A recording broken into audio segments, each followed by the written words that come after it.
5 minutos. Y uno de los malhechores que estaban colgados, Lucas 23:39, y uno de los malhechores que estaban colgados le injuriaban diciendo: si tú eres el Cristo, sálvate a ti mismo y a nosotros. Respondiendo al otro, le reprendió diciendo: ni aún temes tú a Dios estando en la misma condenación.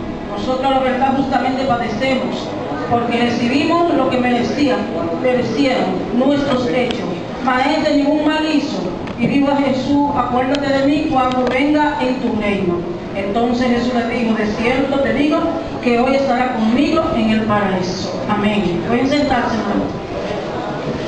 Yo le puse la palabra en Lucas 23:39, que eran dos malhechores que estaban al lado de la cruz de Cristo. Y en Mateo 27:44 y Marcos 15:32, los mismos le injuriaban también los ladrones que estaban crucificando con él. No eran dos, los dos ladrones estaban injuriando, crucificando con él. Lo que sucede es que uno se arrepintió, los dos estaban injuriando a Jesús, pero uno de ellos se arrepintió. El arrepentimiento es demostrado cuando él dice: ni aún temes tú a Dios estando en la misma condenación. Es decir, que de un momento a otro, uno de los dos ladrones cambió de actitud.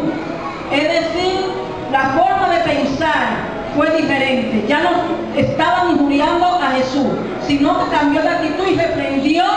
Cuando era compañero, los dos eran compañeros de injuriar a Jesús, uno de ellos cambió de actitud, es decir, se arrepintió. Eso es lo que es el arrepentimiento, cambió de actitud, de la forma de pensar.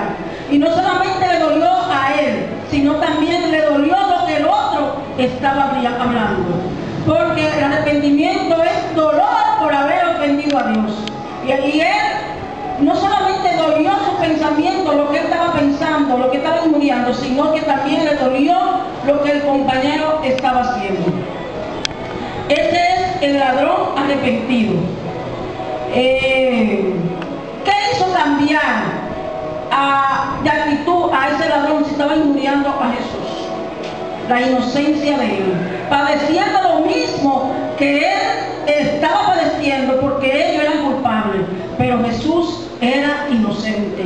Eso estimuló como una misericordia en uno de los dos ladrones, ver que Jesús, siendo inocente, estaba pagando una culpa que él no había cometido. Y eso es lo que nos hace a nosotros también arrepentirnos, cambiar esa actitud, la forma de pensar. Eso que Jesús, siendo inocente, murió por nosotros. En el lugar de que nos tocaba a nosotros, él murió por nosotros. Pagaba una culpa que él no había cometido, un hecho que no había cometido. Y eso es lo que nos motiva a nosotros también a arrepentirnos. Después del arrepentimiento y la fe bajo la cruz, viene la revelación. ¿Qué revelación él tuvo? La revelación que él tuvo, que era el Cristo. Él no sabía que era el Cristo, el Hijo del Dios viviente, igual que Pedro. Pero también obtuvo la revelación de que Jesucristo iba a resucitar y que también iba a tener un reino. Y eso es cuando nosotros tengamos un arrepentimiento y una fe verdadera. ¿Por qué digamos esto? Porque Pedro sabía que era el Cristo, el Hijo de Dios viviente, pero no sabía de su resurrección y no tenía tanta fe en la resurrección y en el reino mesiánico. Pedro, las Marías estaban con él,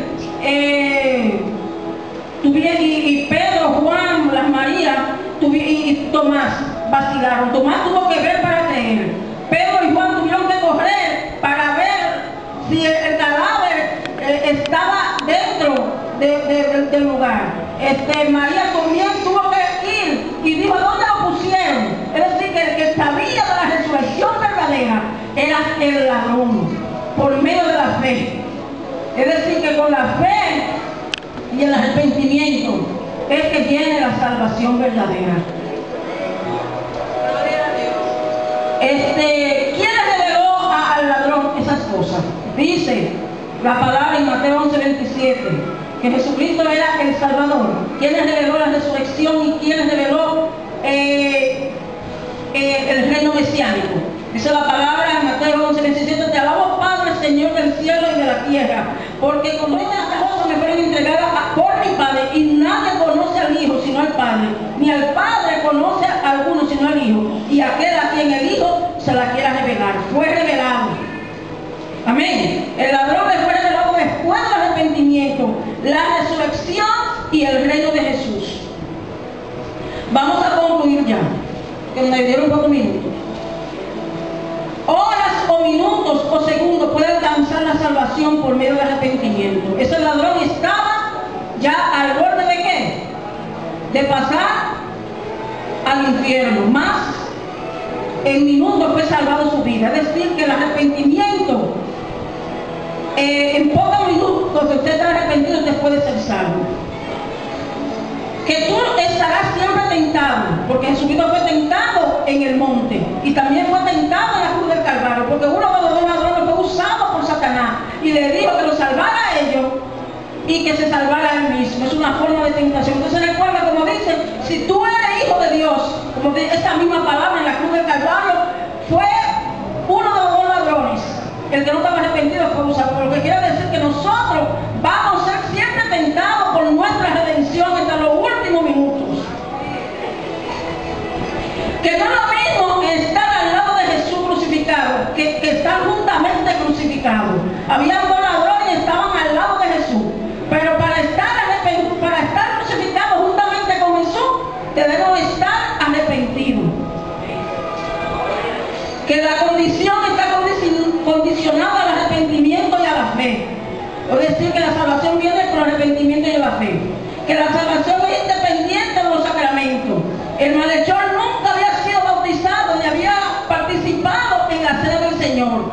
De hecho, profesó su fe abiertamente en presencia de una multitud hostil entre los escándalos y la burla de los gobernantes y de los soldados, y sin embargo fue salvado sin ningún rito formal.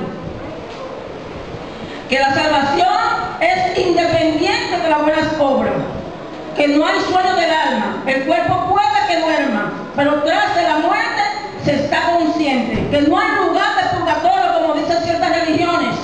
El malhechor saliendo de una vida de aprobio pasó inmediatamente a un estado de bendición.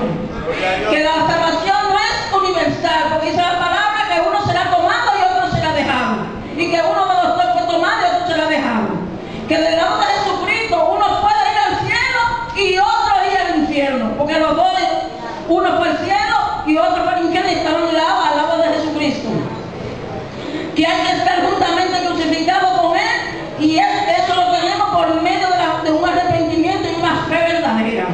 Porque cada vez que una persona confía en Cristo para su salvación, experimenta una participación espiritual en la crucificación del Señor y en su victoria. Eso significa que nosotros estamos juntamente crucificados con Él, porque participamos espiritual en la crucifixión y también en la victoria sobre el pecado y la muerte. Aleluya. No es lo mismo seguir a Cristo juntamente crucificado, porque es la salvación. Que Dios le bendiga.